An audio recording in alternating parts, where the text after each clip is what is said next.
And now, stay tuned for the program that is rated tops in popularity for a longer period of time than any other West Coast program in radio history. The Signal Oil program, The Whistler.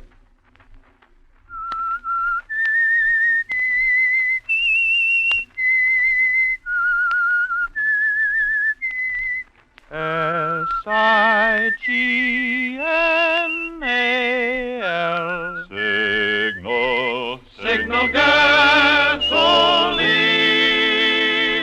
Signal, the famous Go Farther gasoline, invites you to sit back and enjoy another strange story by The Whistler. For extra driving pleasure, the signal to look for is the yellow and black circle sign that identifies Signal service stations from Canada to Mexico. And for Sunday evening listening pleasure, the signal to listen for is this whistle that identifies the Signal Oil program, The Whistler.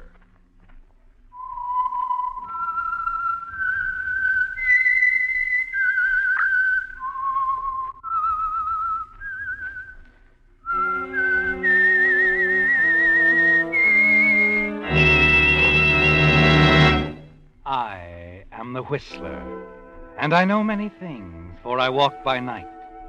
I know many strange tales hidden in the hearts of men and women who have stepped into the shadows. Yes, I know the nameless terrors of which they dare not speak. And now the Whistler's strange story, A Woman's Privilege.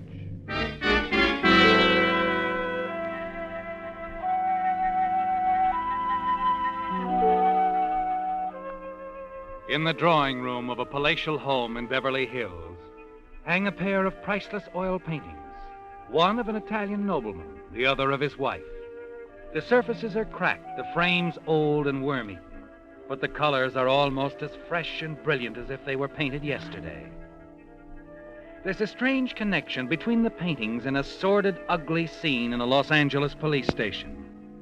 It's very late, and in the next room, a homicide lieutenant is grilling a suspect on the charge of murder. Oh, but he's coming along. Lieutenant Brady's getting to him, huh? Give the lieutenant 5 minutes more. The guy's ready to break now. You know, I can't help feeling there's more to this than the guy's telling. Something that maybe even he doesn't know.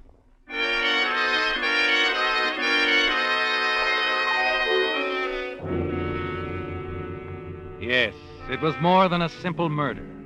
More than the homicide detail or anyone else would ever uncover. It was the story of a traveling art broker named John Winters, of a casual trip to the picturesque Italian seaport of Venice, of the unbelievable, stunning moment in his hotel room when a quiet little artist named Giulio Donati put $250,000 in the palm of his hand. Well, Signor Winters, what do you think? Well, it's pretty hard to believe. But seeing is believing, eh? Tell me, what do you think it would bring on the American market? Well, I don't know. It's been so long since anything like this. But you do know, Signor Winters. At this moment, your head is spinning with figures. Well, after all. Of course. So you will agree I am giving it to you for almost nothing when I ask only just $75,000. $75,000 for an original Montaigne? No, I think you're being very reasonable. Thank you, Signor. Too reasonable. Huh? What's wrong with it? You're still skeptical, huh? You're very hard to convince, Signor Winters. Look, suppose I leave it with you for, say, 24 hours so you can examine it very closely. You're pretty sure of yourself, Donati. Well, I would not have come to you if I weren't sure that the painting would pass the inspection of the best expert. Your reputation as a specialist on Montaigne is known all over the continent. Yes, well, this is a Montaigne if I ever saw one, but $75,000. Senor, there will be many who will say it's Montaigne's best work. Well, I'd agree with them. It is. What's so funny about that? Well, you flatter me. What? You see, I painted it myself. You what? I wanted to know that. It took me many months. No, wait a minute. You're telling me that I painted it myself, senor. Oh, but the technique, the Yes, style. They were difficult to master. The oils were hard to find in the aging process. Senor, it was hard work, but you see, it had its reward. Yes. Is This the only one? No, I completed a pair. The other was sent 3 weeks ago to a broker who was highly recommended to me in Los Angeles, a C.L. Brickley. I expect to hear from him tomorrow. Does he know about this one? Well, of course. I informed him in a confidential letter. I should think you'd keep it under your hat. Forgery's a serious business, you know. They are not the forgeries. I claim only to paint in the manner of Mantegna. Had I intended to pawn off a forgery, would I have been so frank? Yes, but you know what's going to happen. This Brickley will peddle that picture as an original. Senor, what you people do with my paintings is your own business. I am an artiste, not a forger. But I think you will find me discreet enough. Well, now I must go. You may examine the picture as closely as you want, senor.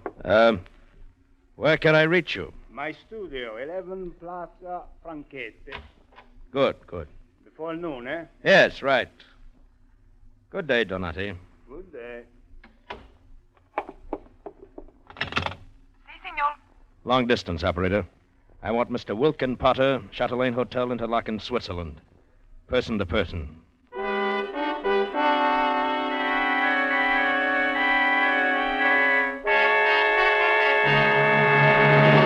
Wait a minute, Potter. I tell you again, it's the McCoy, an original Mantegna. He's pulling your leg. No one in his right mind would let a Mantegna go for $75,000. I told you he doesn't know what he's got. The artist only produced 35 paintings in his life. They're all catalog winters. There's no such thing I saw it with my own eyes. Are you telling me I don't know a Mantegna when I see one?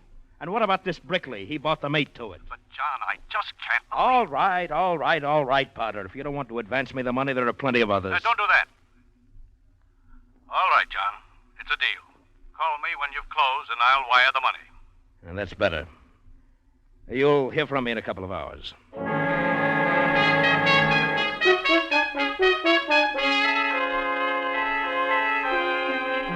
Well, John, Donati was right, wasn't he? Your mind is whirling with figures as you hang up the phone. Hurry across town toward the little shop in the Piazza Franchetti.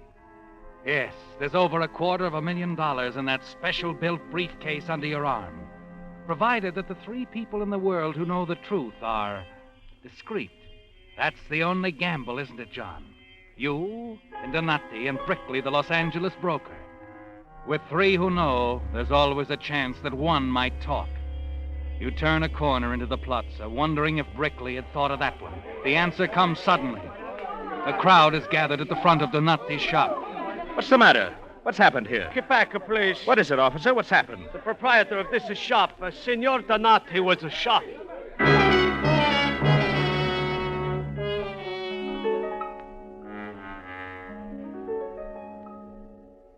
Is this you, Potter? Yes, John, go ahead. Well, it looks like the deal's off. What happened? We were a little late. Brickley got there first, huh? Yeah, Brickley got there first. Thanks for the offer, Potter, but I won't need the money now. I'm on my way back to the States. Los Angeles.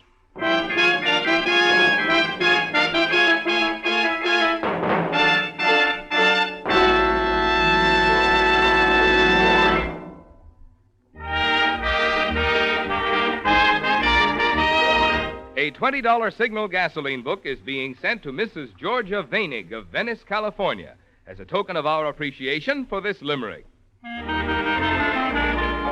There once was a camel named Flo, whose mileage on water was low. But this far-sighted lass switched to new Signal gas, and now she has get up and go. Signal, signal, signal gasoline. Your car will go far, will go for the gasoline. Perhaps it may strike you as strange that a camel in the limerick drank Signal gasoline. But there's nothing at all strange about the fact that Flo found new get up and go when she switched to Signal. After all, fast-starting, peppy pickup and smooth, quiet power naturally go hand in hand with Signal's famous mileage. They're all the result of the more efficient performance that today's Signal helps your motor deliver. So whether you're looking for economy or just real driving pleasure, next time your gas tank gets thirsty, follow the advice on those Signal billboards you've seen. Next time, fill up with Signal, the famous Go Farther gasoline.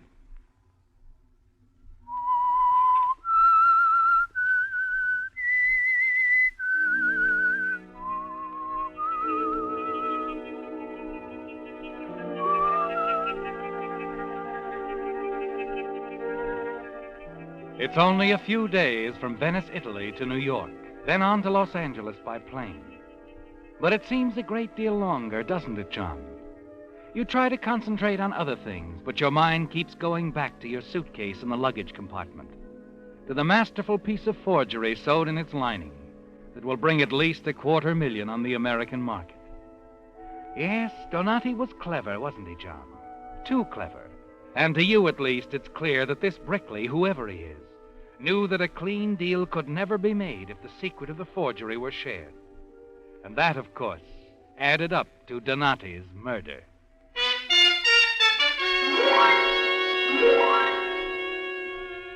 You have a surprise for Brickley, haven't you, John? But you know you have to be careful. On the afternoon of your arrival in Los Angeles, you walk down the corridor of a building in the Miracle Mile district. Pause and press a buzzer. Yes? I'm looking for Mr. C.L. Brickley. Oh, what did you want to see Mr. Brickley about? Well, it's a personal matter. Is he in? Well, just what is it you're selling, Mr. Winters, John Winters. I'm really not selling anything. Oh, I see. Well, I guess this suit does need pressing, but it's really not that bad, Miss... Brickley. Oh, his daughter? I'm C.L. Brickley. What? Himself. Well, a woman. Mm-hmm. But a woman who isn't interested in a vacuum cleaner at the moment. Perhaps some other time, Mr. Winters. All right, Miss Brickley, have it your way. A friend of mine told me you had a picture or two that might interest me. Wait a minute. What kind of a picture? Oh, I'm collecting Italian Renaissance. You? Honest, Miss Brickley, I've got 11 other suits, and if I'd known I was calling on such a beautiful businessman... Sorry, Mr. Winters. Please come in. Shall I bring my vacuum cleaner? No charge for the demonstration. I'm sorry. Now, come in. Please sit down. Thank you. Here's my card. As you can see, I'm an art broker. I'm a broker, too, Mr. Winters. Yes, I see. You mentioned Italian Renaissance. What did you have in mind? Venetian school in particular. Oh? You know, of course, authentic Venetian things run a little high. How high? $300,000. Well, that's high enough. What is it? A Montaigne. Oh, now, wait a minute. I know. It's hard to believe. It came to light during the war. I was very lucky. You're positive it's authentic? Do you want to see it? No, that won't be necessary. Here, let me check my briefcase here. Well, I have the picture in my safe. Just a minute. Ah, here we are. How do you like this one? Where did you get that? Same place you got yours, Miss Brickley. Same artist, same convincing technique. Who are you? Winters. The name's Winters. Not what I mean. Where did you come from? Oh, don't worry about me, lady. I'm authentic. Let's stick to the Montaignes, huh? All right, Mr. Winters. Just how many of these are floating around? 2. And how many know about this? 2. You and me. That is, since you took care of Donati. It's a little crude. All right, so you had it done. What's the difference? That still leaves 2. You'd be smart enough not to give the hired help your reasons. You've got it all figured out, haven't you? Oh, it's water over the dam. Let's talk about the pictures. You know, we're hooked with each other. You know that. That might not be so bad, Mr. Winters. Better make it John. All right. John. You know, we've got a lot to talk over, C.L. I know. But since you're not quite the kind of guy I expected to meet, why don't we switch the conference to a nightclub? I'd like that. Okay, pick you up around 8. Fine. Oh, and don't worry. About what? I'll wear another suit, one that's pressed.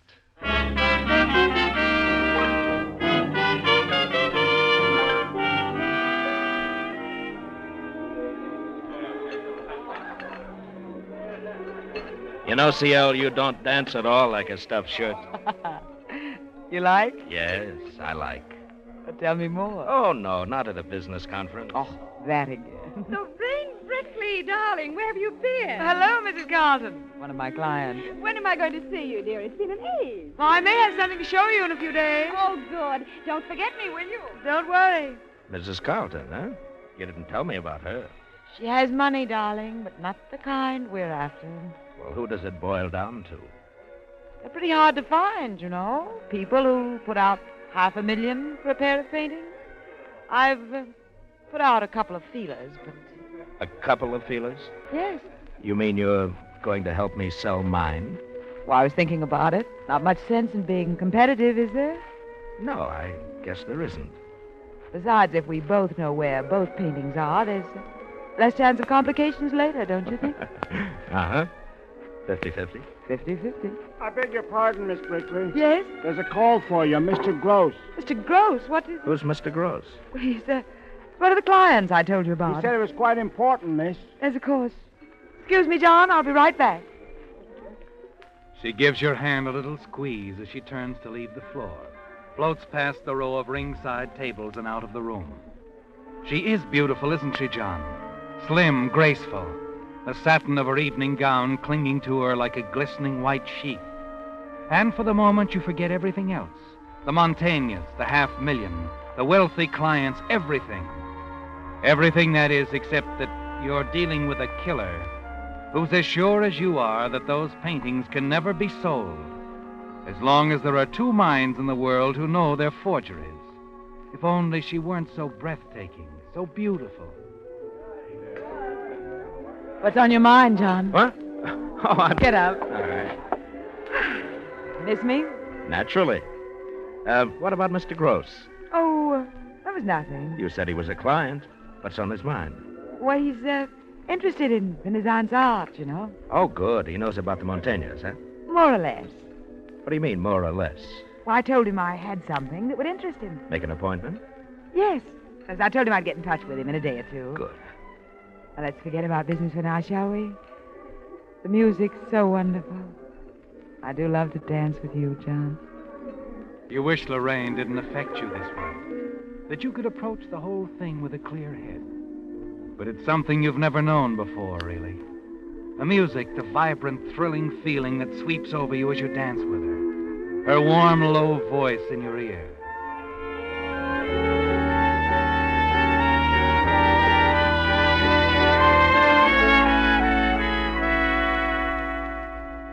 But no matter how much you tell yourself that business is business, the feeling's still there the next morning when you arrive at her apartment.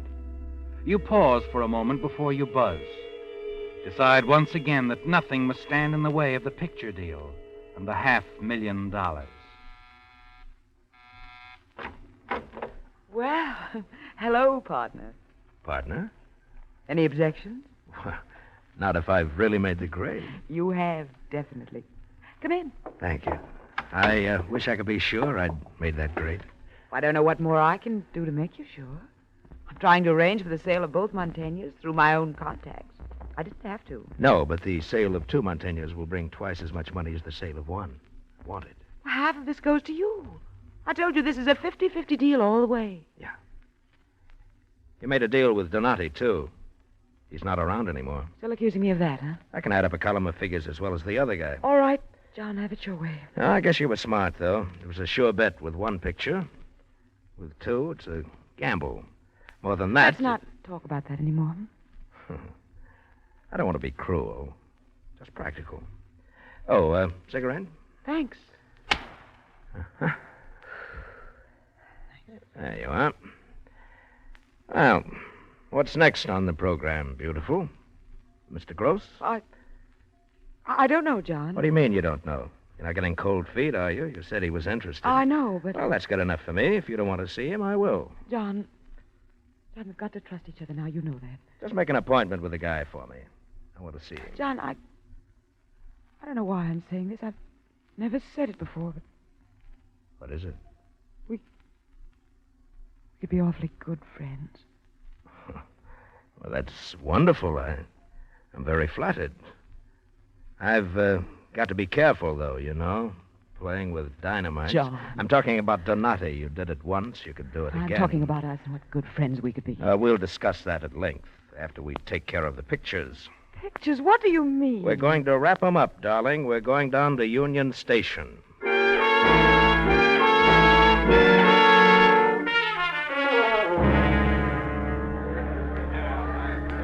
Yes, sir? I want to check this package. John, please. what are Just a minute, Lorraine. Here you are, clerk. $10. 10. What do I do? Just give me the claim check. Okay. There you are. Now, watch. I tear it in half, see? Here you are, Lorraine. That's yours. What are you doing? Now, what's this all about? Give me a piece of paper and a pencil there, will you? I want to put a note on the package. Thank you.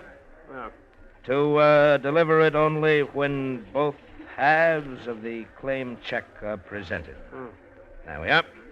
You get it? Well, I don't know. You want that $10? Oh, sure. All right, here's the note. Paste it on the package. Good. Thank you. Come on, Lorraine.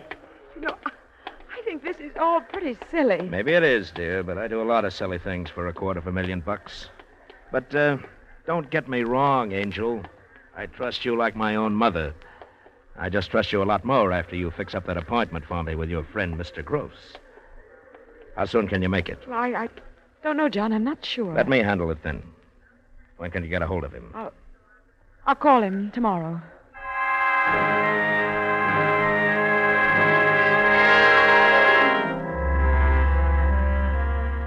It isn't easy, is it, John? You leave her standing there in the station, fighting to get her out of your mind and your heart, knowing that you must never let her come between you and the business at hand, the appointment with Mr. Gross.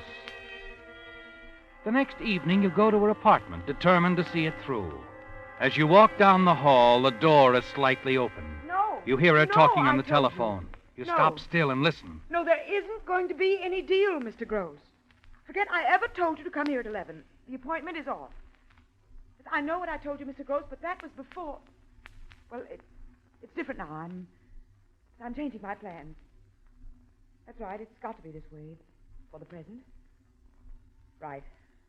Goodbye. You stand there for a full minute, thinking, and then make up your mind. Two can play that kind of a game, can't they, John? And you know the one who wins is the one who gets there first.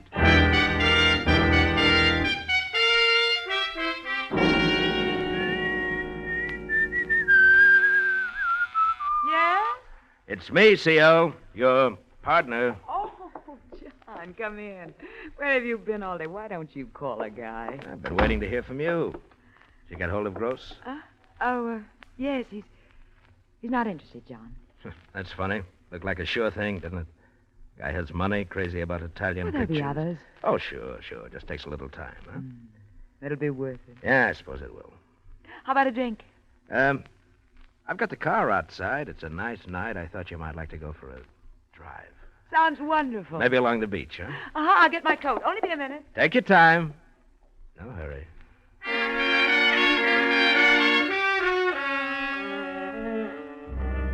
It doesn't take long, does it, John?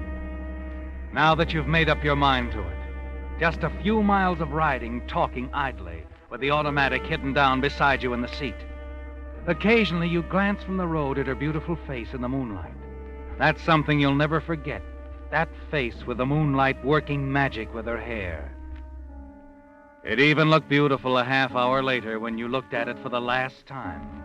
Only then it was very still, with the quiet, wax-like beauty of death.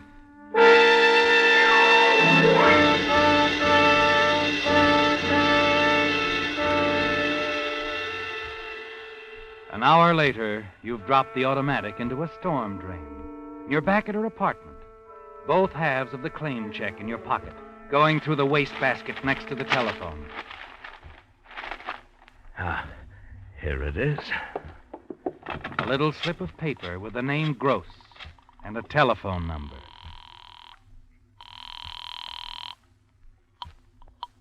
Hello? Mr. Gross? Yes? I'm calling for C.L. Brickley. I have a message. Go ahead. Miss Brickley says the appointment is on again. She's changed her mind. Okay. 11 o'clock at the apartment. Right. 11 o'clock at the apartment.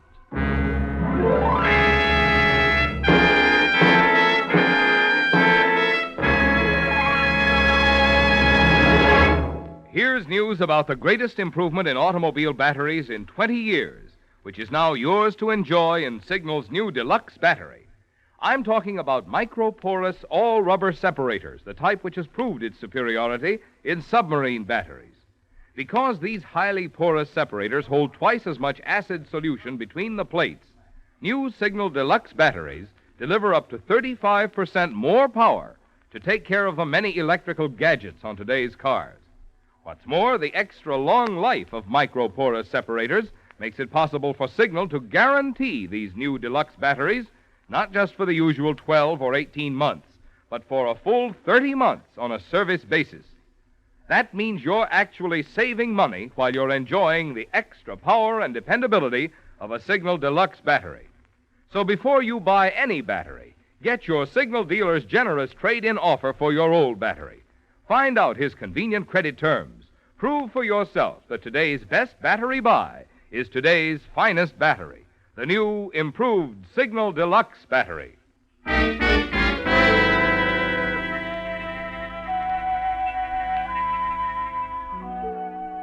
Yes, it was a long trail that finally ended in that Los Angeles police station. A trail that began in Italy with an artist who painted a pair of pictures in the manner of Montaigne and died because of them. Lieutenant Brady of Homicide has done his job now. The suspect has finally begun to crack. You know we've got the goods on you. Why don't you... Stop it, will you? Stop it. All right. I'll stop it. You ready to talk? Yeah. Yeah, I'll talk. All right, let's have it, Gross. The whole story and the whole truth. The guy in Italy, Donati. I killed him for the Brickley dame. Money? Yeah. Why did she want him dead? I don't know. I didn't ask any questions. She sent me to Italy to kill him, and I did. When I got back here in L.A., she called me again. She wanted me to bump off another guy. Oh? But the night I was supposed to bump off this second guy, the Brickley dame changed her mind. How come? I don't know, but she called up and said the deal was off. Then what? Later, I got a phone call that the deal was on again. So I went over to her apartment. And there he was. And that's how you happened to murder John Winters? That's it. I guess the Brickley dame changed her mind again.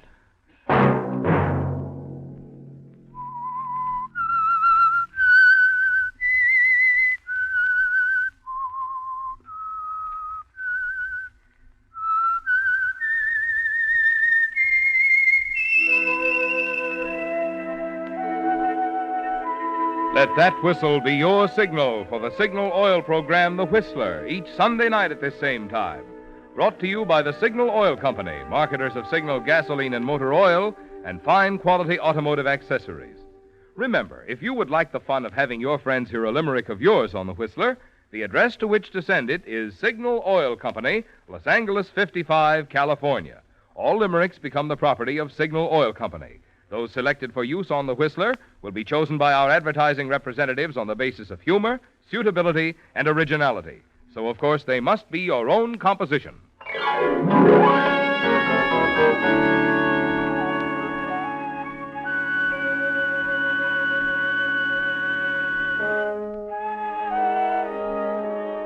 Featured in tonight's story were Betty Lou Gerson and William Conrad. The Whistler was produced and directed by George W. Allen, with story by Joel Malone and Harold Swanton, music by Wilbur Hatch, and was transmitted to our troops overseas by the Armed Forces Radio Service. The Whistler is entirely fictional, and all characters portrayed on The Whistler are also fictional. Any similarity of names or resemblance to persons, living or dead, is purely coincidental. Remember, at this same time next Sunday, another strange tale by The Whistler.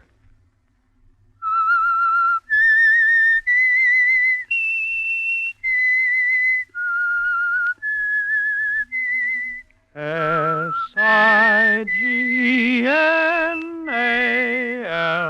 Signal. Signal gasoline.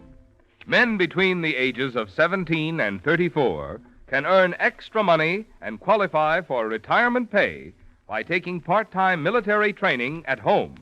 For full information, see local headquarters of your National Guard. Marvin Miller speaking. This is CBS, the Columbia Broadcasting System.